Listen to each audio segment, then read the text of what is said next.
নিলাম বিরতির পর আবারও ফিরছি আলোচনাতে। যেরকমটা কোহিনুরদা প্রশ্ন করছিলেন যে আবাসের টাকা আটকে দিয়েছে, তারা এখনো পর্যন্ত বিজেপি আবাসের টাকা দেয়নি। মনিকাঞ্চনদা প্রশ্নের উত্তর দিন।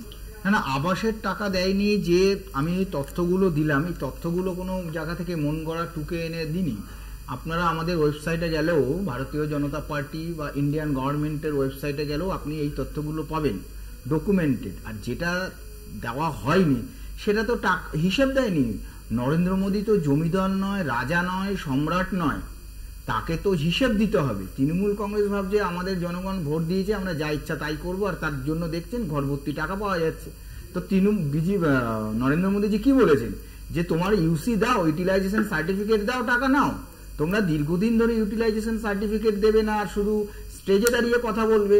যদি টাকাই না দেওয়া হয়, তোমরা ভাইপোর জন্য কোটি কোটি টাকা খরচা করে অভিষেক মানু সিংভিকে দিয়ে তোমরা কেস করছো।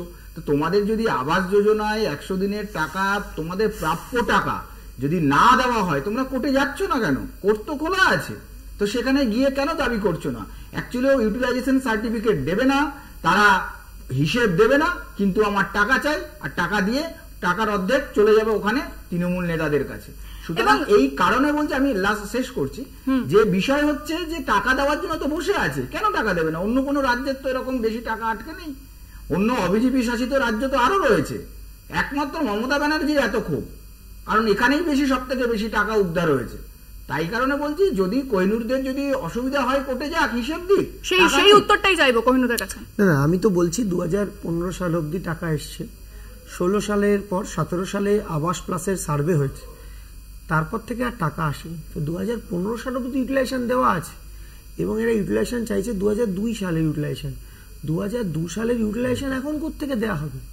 আপনারা দেখেছেন যে এদের অভ্যাসটা কিরকম, ধরুন একটা শুধু নয়, ধরুন আমাদের চাইছে 2002 সালের ইউটিলাইজেশন, সম্ভব নয়। কংগ্রেসের অ্যাকাউন্ট ফ্রিজ করে দিয়েছে সীতারাম কেশরী যখন সভাপতি ছিল, তখনকার ইনকাম ট্যাক্সের রিপোর্ট। এই কংগ্রেসের অ্যাকাউন্ট ফ্রিজ করে দিয়েছে, এই প্রসঙ্গটা নিয়ে ফিরবো। একটা সময় হয়ে গিয়েছে বিরতির, সঙ্গে থাকুন।